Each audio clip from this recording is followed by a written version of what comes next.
뉴욕주 예비선거 결과 뉴욕주 40선거구 주 하원의원으로 론김 의원이 승리를 거뒀으며 25선거구 공화당 후보도 승리를 거뒀습니다. 달러 강세로 인한 고환율을 피할 수 없을 것이라는 전망 속에 원달러 환율이 1,400원대인 뉴노멀 상황에 접어들 수 있다는 우려가 나오고 있습니다. 과학자 하셴 알 가일리가 범죄자에 대해 피해자 관점에서 범죄를 보여주는 인공기억을 심는 시스템을 구상하고 있습니다. 신용카드 회사인 비자와 마스터카드가 가맹점들과 맺은 카드 수수료 인하 합의가 법원에 승인을 얻는데 실패했습니다. 바이든 행정부의 학자금 융자 상환 세이브 플랜이 연방 법원들에 의해 전격 가동을 멈췄습니다. 불법 총기 구매 및 소지로 유죄 판결을 받은 조 바이든 대통령의 차남 헌터 바이든의 변호사 자격이 정지됐습니다. FBI는 에릭 애덤스 뉴욕시장이 중국 공산당의 자금 지원을 받아 중국 여행길에 올랐었다고 밝혔으며 현재 부패 혐의 수사를 진행 중입니다.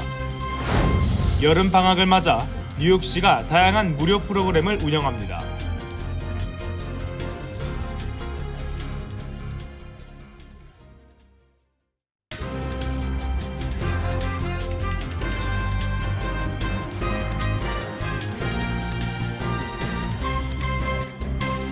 여러분 안녕하십니까? KBTV 뉴스9 이창원입니다. 뉴욕주 본선거에 출마할 각 정당의 후보를 선출하는 예비선거가 어제 뉴욕주 전역 투표소에서 치러졌습니다. 무엇보다 한인사회는 한인 후보들의 결과에 주목하고 있는데요. 플러싱과 머힐 등을 포함하는 뉴욕주 40선거구 주 하원의원으로 재선에 도전하는 론김 주 하원의원이 승리를 거뒀습니다. 케네스 박 25선거구 공화당 후보도 거뜬히 승리를 장식했습니다. 전장 기자가 전해드립니다. 예비선거에서 한인사회 관심이 집중됐던 뉴욕주 하원 40선거구 민주당 예비선거에 출마한 현역 의원 론킴 후보가 승리를 거뒀습니다. 론킴 후보는 53.98%인 총 1,621표를 얻어 승리했습니다. 론킴 후보와 3파전을 벌인 중국의 앤디 첸 후보는 39.76%인 1,194표를 얻었으며 다오인 후보는 5.86%인 176표를 얻는 데 그쳤습니다. 주 하원 40선거구는 퀸즈, 플러싱, 칼리지 포인트, 와이스톤, 머레이힐 등 한인 밀집 지역을 포함하고 있습니다. 김 후보가 예비선거에서 승리한 데 따라 11월 본선거에서 공화당 후보로 확정된 필립 왕 후보와 최종 경쟁을 벌이게 됩니다. 주 하원 25선거구 공화당 선거는 예측대로 케네스 백 후보의 일방적인 승리로 막을 내렸습니다. 케네스 백 후보는 총 유효 투표 992표 가운데 686표를 획득해 69.15%라는 압도적인 지지로 여유 있게 승리를 잡았습니다. 케네스 백 후보는 미 해군 복무 경력과 뉴욕 경찰 근무 이력으로 퀸즈 공화당으로부터 후보로 낙점을 받았을 뿐만 아니라 뉴욕 경찰국 고위직과 퇴직 경찰부로부터 막강한 지지를 받아 정치권 초선 진입 시도에도 돌풍을 일으키며 주목을 받았습니다. 케네스 백 후보는 주 하원 25선거구 공화당 후보로 불과 5개월 남은 11월 본선거에서 또 한 번의 돌풍을 위해 지역 정치 기반을 공고히 한다는 계획입니다. KBTV 뉴스 전상입니다. 6월에 들어서면서 원달러 환율이 급등해 1,400원에 재차 접근하고 있습니다. 당분간 달러 강세로 인한 고환율을 피할 수 없을 것이란 전망 속에 원달러 환율 1,400원대 뉴노멀 상황에 접어들 수 있다는 우려마저 나오고 있습니다. 전장 기자가 전해드립니다. 서울 외환시장에 따르면 24일 달러화 대비 원화 환율은 전 거래일보다 0.7원 오른 1,389원의 거래를 마쳤습니다. 종가 기준으로는 지난 4월 16일 1,394원 이후 2개월여 만에 최고치입니다. 지난 21일 기준으로 원달러 환율은 연초에 비해 8% 가까이 올랐습니다. 이번 달에 들어서만 10원 넘게 상승하면서 가파른 급등세를 보이고 있습니다. 이 같은 상황에서 한국 정부와 여당이 선제적 금리 인하에 대한 압박으로 한국의 금리가 인하되면 원화 약세가 심화돼 원달러 환율이 1,400원대에 진입할 수 있다는 경고까지 나오고 있습니다. 환율 급등과 함께 1,400원 진입 우려의 한인 유학생들은 전전긍긍하고 있습니다. 학비와 생활비를 온전히 송금에 의존해야 하는 한인 유학생들은 $1 환율 급등세로 생활비를 줄이기 위해 안간힘을 쓰고 있다고 전하고 있습니다. 한인 유학생들은 환율이 급등하면서 같은 금액을 한국에서 보내도 손에 쥐는 달러가 눈에 띄게 줄어들었습니다. 지상사 직원들과 지방자치단체 사무소 직원들도 마찬가지입니다. 매달 한국 본사에서 보내오는 급여를 받아 생활하는 지상사와 사무소 직원들에게 환율 상승은 급여 삭감과 같습니다. 여기에 각종 경비도 $1 환율이 1,200에서 1,300원대를 가정에 짜여진 예산 범위에서 사용하다 보니 턱없이 부족한 상황입니다. 한 한국 기업 주재원은 환율 급등으로 급여나 체재 관련 비용 규모가 줄어들면서 높은 물가 상승까지 겹쳐 이중고에 놓여 있는 상황이라며 킹 달러가 한동안 지속될 것이라는 전망 속에 답답한 마음이라고 밝혔습니다. KBTV 뉴스 전상입니다. 과학자 하셴 알갈리가 범죄자의 뇌 피해자 관점에서 범죄를 보여주는 인공기억을 심는 시스템인 카그니파이를 구성하고 있습니다. 이는 범죄자들의 장기적인 수감 대신 인공기억 이식을 통한 짧고 집중적인 재활로 감옥시설 유지 및 수감자 지원 비용을 크게 줄일 수 있습니다. 최시우 기자입니다. 과학자 하셴 알가일리는 미래의 감옥 개념을 공개했으며 이 개념을 통해 범죄자의 석방 시간을 몇 년 또는 몇십 년이 아닌 몇 분으로 단축할 수 있다고 주장했습니다. 이는 커그니파이로 불리며 범죄자의 뇌에 그들의 범죄 피해자 관점에서 보여주는 인공기억을 심는 시스템입니다. 이 시스템은 AI로 만들어진 영상을 통해 범죄 현장의 장면을 보여줄 수 있으며 어떠한 범죄자들은 느끼지 못할 후회나 반성 같은 감정을 유도할 수 있습니다. 이러한 작업은 해마, 전두엽 피질, 편도체, 두정연 및 전대상 피질에서 이루어지며 시각적 효과 외에도 피해자가 겪은 고통과 고난을 범죄자가 느끼게 할 수 있습니다. 어떤 기억들은 범죄의 결과와 트라우마를 유발하도록 설계되었습니다.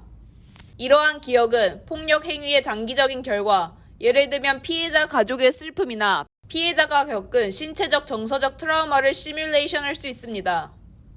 커그니파이가 심은 인공기억은 기존 신경 네트워크에 원활하게 통합되어 인지 부조화를 방지하고 수감자가 기억을 실제처럼 경험할 수 있습니다. 범죄자가 생생한 범죄 기억을 견디는 동안 중앙 컴퓨터는 이 사람들이 이러한 범죄를 저지르는 이유를 이해하기 위해 데이터를 수집합니다. 알가일리는 현재 미국에 수감된 170만 명 이상의 사람들을 염두에 두고 전통적인 감옥이 미래의 범죄를 방지하지 못한다는 연구 결과를 바탕으로 이 개념을 구상하고 있습니다. 그는 기억을 영구적으로 만들어 장기적인 효과를 보장할 것이라 말했습니다. 커그니파이는 범죄자들의 장기적인 수감을 대체할 수 있으며 관련 비용을 크게 줄임으로써 형사사법 시스템을 개선할 수 있습니다. 장기적인 수감 대신 인공기억 이식을 통한 짧고 집중적인 재활로 감옥시설 유지 및 수감자 지원 비용을 크게 줄일 수 있습니다. KBTV 뉴스 최시우입니다. 카드사와 가맹점 간 수수료를 둘러싼 법적 분쟁은 20년 가까이 지속되고 있는데요. 신용카드 회사인 비자와 마스터카드가 가맹점들과 맺은 카드 수수료 인하 합의가 법원의 승인을 얻는 데 실패했습니다. 전장 기자가 전해드립니다. 뉴욕 동부 연방법원의 마고 브로디 판사는 카드사와 카드 가맹점 측 간 이루어진 카드 수수료 관련 합의를 승인하지 않는다고 결정했습니다. 앞서 양측은 비자와 마스터가 적어도 3년 동안 가맹점에 부과하는 수수료를 최소 0.04%포인트 인하하고 5년간 양사 결제 시스템 전반의 평균 카드 수수료를 현 수준보다 0.07%포인트 이상 낮추는 내용의 합의안을 도출한 바 있습니다. 나아가 가맹점은 비자 마스터카드로 결제하는 고객에게 별도 비용을 청구할 수 있으며 카드별 수수료율에 따라 해당 청구 비용을 조정할 수 있도록 했습니다. 가맹점 업계는 이번 합의가 이행될 경우 5년 동안 가맹점이 아낄 수 있는 카드 수수료가 $300억 달러에 달할 것으로 추산한 바 있습니다. 미국 내 비자 마스터카드의 결제 수수료는 통상 2% 안팎입니다. 같은 카드사가 발급한 신용카드라도 카드 브랜드에 따라 수수료율의 차이가 있지만 가맹점은 고객에게 수수료율이 낮은 카드를 이용하도록 유도하는 행위가 금지돼 왔습니다. 가맹점 업계는 이 같은 금지 규정이 평균 수수료율을 높여온 주된 요인 중 하나라고 지목해왔습니다. 카드사와 가맹점 간 수수료를 둘러싼 법정 분쟁은 2005년부터 20년 가까이 지속돼 왔습니다. 상인결제연합의 크리스토퍼 존스 집행위원은 법원 결정 이후 이번 합의가 카드업계의 반독점 금지 위반 관행을 시정하지 못하고 경제계에 나쁜 거래가 될 수 있는 치명적인 결점이 있음이 인정됐다라며 환영 의사를 표했습니다. KBTV 뉴스 전상입니다. 바이든 행정부의 학자금 융자 상환 세이프 플랜이 연방 법원들에 의해 전격 가동을 멈췄습니다. 새 플랜 발효를 불과 2주를 앞두고 제동이 걸린 것으로 본안 판결이 나올 때까지 수백만 명의 미국인들이 월 상환금을 절반 이하로 낮출 수 없게 됐으며 또 다른 탕감 조치도 일단 중지됐습니다. 전장 기자가 전해드립니다. 캔사스와 미주리주에 있는 두 곳의 연방지법은 7월 1일부터 발효시키려던 바이든 행정부의 새 학자 융자금 상환 세이브 플랜의 시행을 일시 중지시켰습니다. 이들 연방지법들은 공화당 주정부들의 소송에 손을 들어주면서 연방정부가 연방대법원의 대규모 탕감 조치 폐기 판결 후 새로운 탕감안을 찾기 위해 권한을 넘어서는 과도한 방안을 제시했다며 본안 판결 시까지 일단 발효 시행을 중지시키는 가처분 판결을 내렸습니다. 이에 대해 바이든 행정부는 30년 이상 고등교육법에 근거해 소득 기반 학자 융자금 상환 플랜을 시행해 왔는데 공화당 진영과 특수 이익 집단들은 수백만 미국인들의 학비 부담을 덜어주지 못하도록 가로막고 있다고 비난하며 끝까지 법적 투쟁을 계속하겠다고 강조했습니다. 바이든 행정부는 지난 1년 동안 세이브 플랜에 가입한 800만 명 이상에 대해 매달 쓸 수 있는 재량 소득에서 5%까지만 학자 융자금 월 상환액으로 내도록 지원할 계획이었습니다. 현재는 10%이므로 5%로 낮아지면 매달 소득에서 학자 융자금으로 내야 하는 월 상환액이 절반 이하로 줄어들게 됩니다. 더욱이 연소득 32,800달러 이하이면 매달 상환액이 제로로 나와 한 푼도 납부하지 않아도 연체로 분류되지 않습니다. 바이든 행정부는 새로운 세이브 플랜에 현재까지 800만 명이나 가입했으며 그중에 절반을 넘는 450만 명은 월 상환액이 제로이고 또 다른 100만 명은 100달러 이하인 것으로 연방교육부가 밝힌 바 있습니다. 바이든 행정부는 이번 판결로 지금까지 탕감해준 조치들은 그대로 유효하지만 앞으로는 본안 판결이 나올 때까지 새로운 탕감 조치를 시행할 수 없게 됩니다. 바이든 행정부는 지난해 6월 연방대법원 판결 이후 갖가지 개별 탕감 조치를 단행해 현재까지 475만 명에게 학자 융자금 빚 1,670억 달러를 탕감시켜준 것으로 밝혔습니다. KBTV 뉴스 전상입니다. 불법 총기 구매 및 소지로 유죄 판결을 받은 조 바이든 대통령의 차남 헌터 바이든의 변호사 자격이 정지됐습니다. 판결을 앞두고 있는 헌터 바이든의 경우 유죄 판결이 확정될 때까지 정지될 가능성이 높으며 이후엔 영구 박탈될 가능성이 높다는 판단입니다. 전상 기자가 전해드립니다. 워싱턴 DC 항소법원은 헌터 바이든의 법률 업무를 즉시 정지하라고 명령했다고 언론들이 보도했습니다. 법원은 이와 함께 워싱턴 DC 변호사 전문 책임위원회에 범죄 본질과 도덕적 타락 여부를 결정하기 위한 공식 절차를 수행하라고 지시했습니다. 워싱턴 DC 법에 따르면 특정 범죄로 유죄 판결을 받은 변호사는 유죄 확정 시 변호사 자격을 아예 박탈당할 가능성이 높습니다. 앞서 델라웨어주 월밍턴 연방법원 배심원단은 헌터가 마약 중독자라는 사실을 숨기고 권총을 소지하고 구매한 혐의와 관련해 3개 혐의에 대해 모두 유죄 판결을 내린 바 있습니다. 헌터의 변호인단은 절차상 문제를 들어 총기 소지와 관련해 새로운 재판을 요청하는 소장을 제출했습니다. 헌터 바이든은 탈세 혐의로도 기소된 상태이며 해당 재판은 9월 로스앤젤레스에서 진행됩니다. 바이든 대통령은 차남의 재판과 관련해 어떤 판결이 나오든 인정할 것이며 사면 가능성은 배제한다는 입장을 밝힌 바 있습니다. 헌터 바이든의 유죄 판결은 공화당 대선 후보인 도널드 트럼프 전 대통령의 성추문 입막음돈 의혹과 관련해 유죄 판결이 내려진 직후 나왔습니다. 헌터 바이든은 2018년 10월 델러웨어주 한 총기 상점에서 총기를 불법으로 구매해 소지한 혐의로 재판에 넘겨졌고, 검찰은 헌터 바이든이 마약 중독 이력이 있음에도 이를 숨기고 거짓으로 총기를 구매했고 관련 서류를 허위로 작성했으며 11일간 총기를 불법 소지했다고 결론 내렸습니다. KBTV 뉴스 전상입니다. 에릭 애덤 뉴욕시장이 최소 1회 이상 중국 공산당의 자금 지원을 받아 중국 여행길에 올랐었다고 FBI가 밝혔습니다. 현재 FBI는 애덤 시장 관련 공직자 부패 혐의 수사를 진행 중인데 그 핵심 인물에는 중국계 위니 그레코 보좌관이 있는 것으로 추정하고 있습니다. 기러민 기자가 전해드립니다. 에릭 애덤스 뉴욕시장이 중국 공산당이 지원하는 자금으로 최소 1회 이상 중국 여행길에 올랐던 것을 FBI가 적발했습니다. 에릭 애덤스 뉴욕시장의 자택을 급습한 FBI가 애덤스 시장의 개인 이메일과 중국 여행 관련 정보 기록 수집에 나서고 있습니다. 애덤스 시장은 브루클린 보로장을 역임했던 2014년부터 2021년까지 중국에 7번 방문했습니다. 브루클린 보로장 시절 수차례 중국을 방문했던 것은 당시 애덤스 사무실 자원봉사자로 활동한 핵심 고문 위니 그레코 현 보좌관의 주도로 이뤄졌습니다.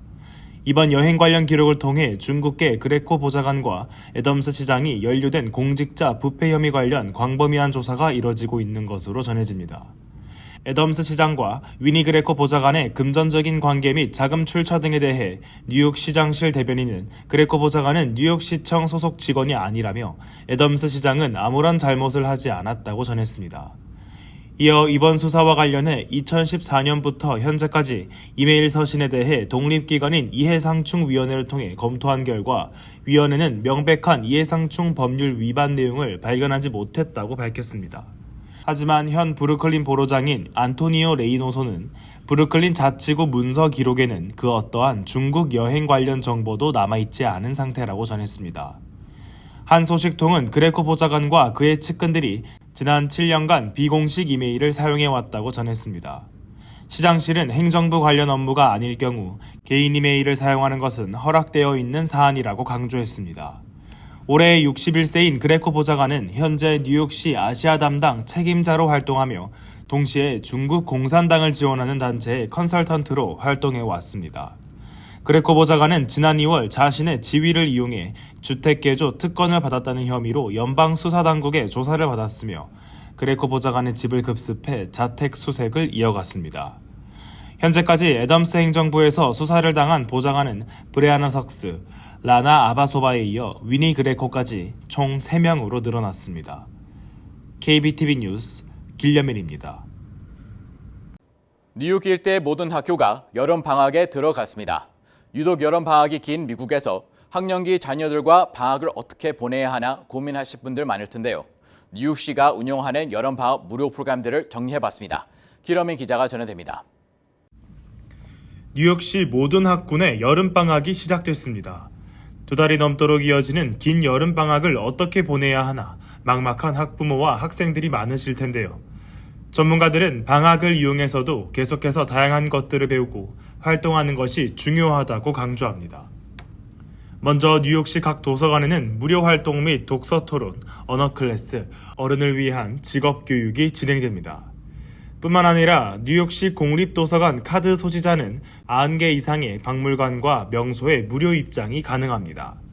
뉴욕시에는 무료로 입장이 가능한 갤러리가 700여 개, 비영리 극장이 380여 개에 이릅니다. 자연사 박물관과 브루클린 박물관, 브롱스 박물관, 국제인쇄센터, 퀸즈 미술관 등 무료로 입장이 가능합니다. 한편 뉴욕시 모든 학군은 여름방학에 돌입했지만 뉴욕시 공립학교는 1년 내내 식사를 제공합니다. 해당 무료 식사 제공 프로그램은 18세 이하 모든 뉴욕 시민 대상으로 운영되며 서류 작성이나 아이디가 필요하지 않습니다.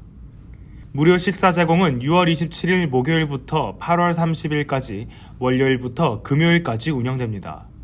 급식 배식 장소는 일부 지정 학교와 공원, 도서관 및 커뮤니티 수영장 등 미전역 500여 곳입니다.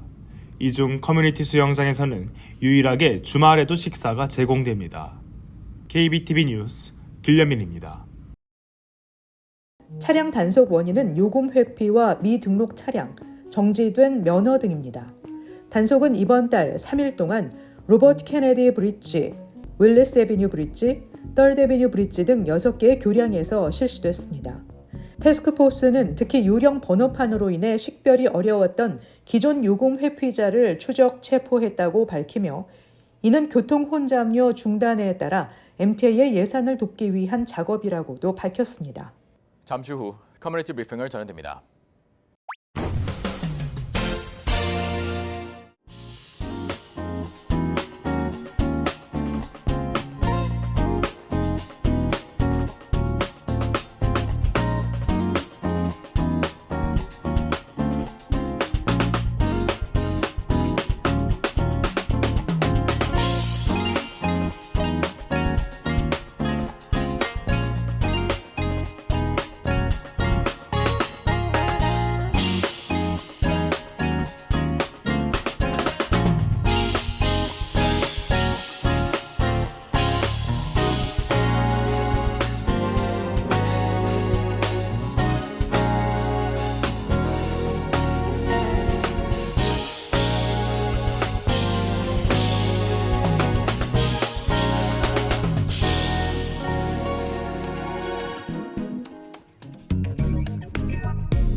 이어서 환율과 증시 전해드립니다.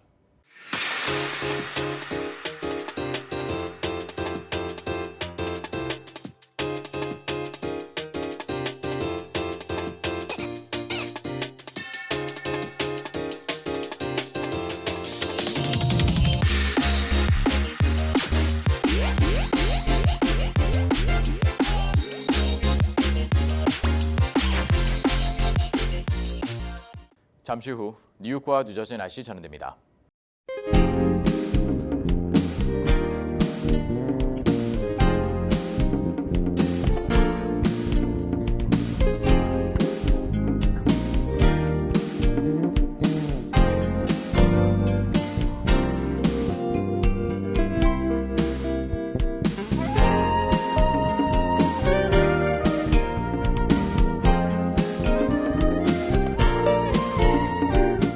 KBTV 뉴스9 마칩니다. 오늘도 시청해주셔서 감사합니다. 편안한 밤 보내시 바랍니다.